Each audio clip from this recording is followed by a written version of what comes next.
start this trick, I do want to say that a lot of this trick will be happening off camera. You'll see what I mean in a second, but I do want to say that this is the actual thing. I'm not doing anything for camera tricks or nothing like that. I'm not cutting the video, and you could do this really anywhere. So anyway, here's what the trick looks like. I'm going to walk up to a spectator and tell them, hey, I want to do a little experiment with you.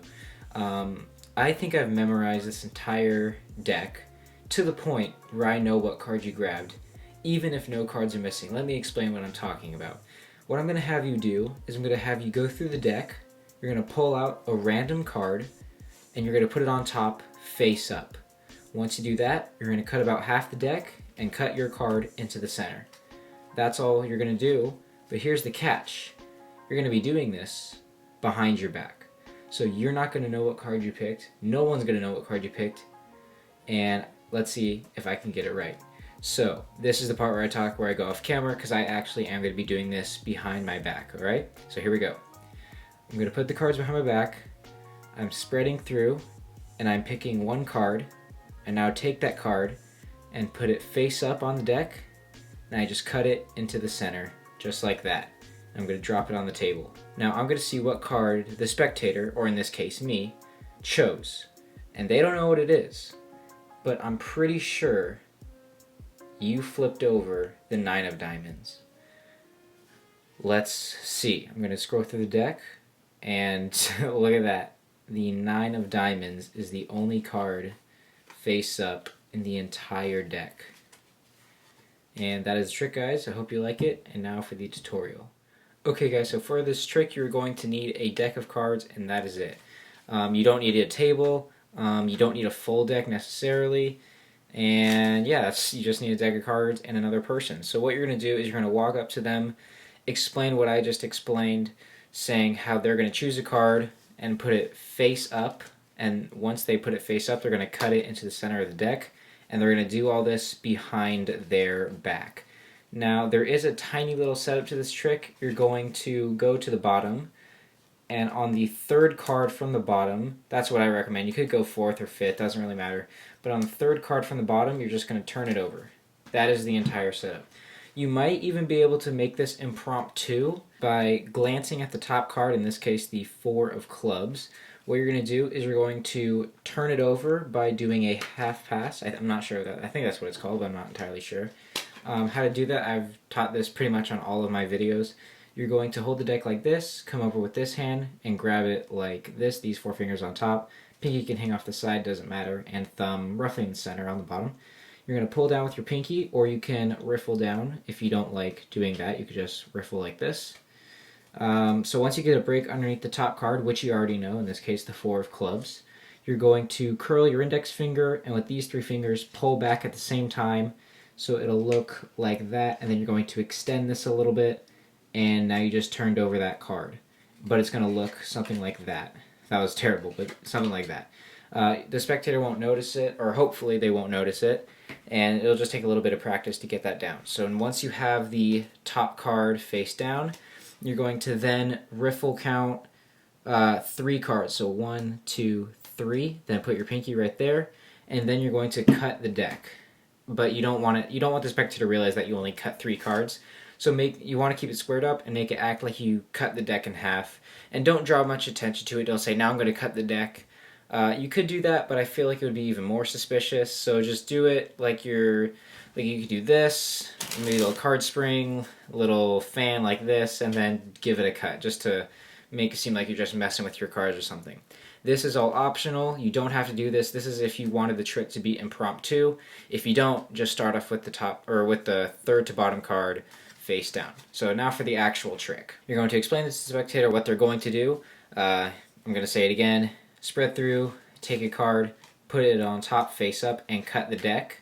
But they're going to do this behind their back. Now obviously I can't do this behind my back in the video, so it'll be a little bit different, but that's okay. So what they're going to do, and you have to be, I should say, I've done this trick a couple of times, and I have messed it up a couple of times, but I haven't, the spectator has, because I didn't explain it well enough. So what I would recommend is you're going to do it in front of them like this, explaining it to them. Just like that. And then what you're going to do is you're actually going to turn around and show them what they're going to do behind their back. I can't do that obviously, but I would recommend do the same thing and doing it behind their back and then turning around so they can see what you're doing, just so they know exactly what to do, so there would be a very little chance of you messing up, all right? But when you show them, careful not to flash that card right there. So anyway, they're going to do this behind their back, so they'll spread through, pick a card, put it on top, and they don't know what this is. The only way for someone to know what it is if they're standing behind them, and you do not want anyone standing behind them, because you're not going to say they picked the 3 of diamonds. You're going to say they picked the 4 of clubs. So if someone's standing behind them and they see the 3 of diamonds, they're going to be really confused. If they're a heckler, they might give it away. So yeah, just make sure someone's up against a wall or just no one else is behind them. All right? So after they cut it into the middle, just like that, they're going to bring it out back in front because you told them to do it. And they'll give the deck back to you, and you'll say, now, I don't know what the card is. You don't know what it is. If there's a lot of people, you could say, no one knows what it is. But I'm going to try to guess what card you just flipped over. And it would be pretty crazy if the 4 of clubs was the one you turned over. That would be pretty crazy, right?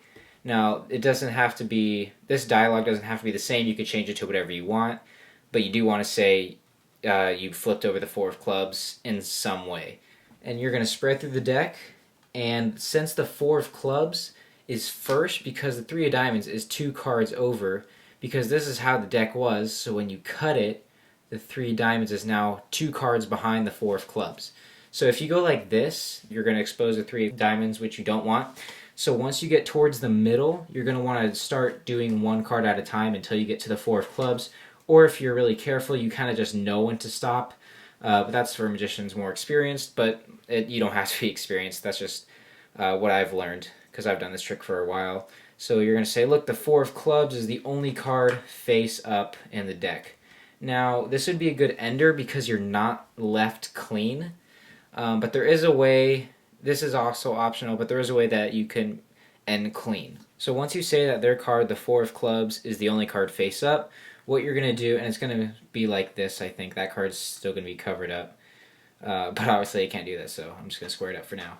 What you're going to do is you're going to cut the deck from where that 4 of clubs is to the bottom. You could hand it out for inspection or whatever, and then to yourself, you're just going to coal that 3 diamonds to the bottom. How to coal a card, I've taught this before, is you're going to put your thumb on, or this thumb, you're going to put your left thumb, if you're right-handed, on the card in front of the 3 diamonds, or the card that's face up, and these 4 fingers, you're going to put it on the back. So, and you're going to do this at the same time. You're going to go like that. You're going to move these cards past each other. But with the whole deck, it'll look like that. And then you're going to hear it or feel it click underneath the whole deck. And you're just going to spread through the cards. So now it's on the bottom, and then you're just going to do another half pass. And then, give it a few cuts in the middle. And that's essentially it. And I hope you guys like the trick and expect more videos soon.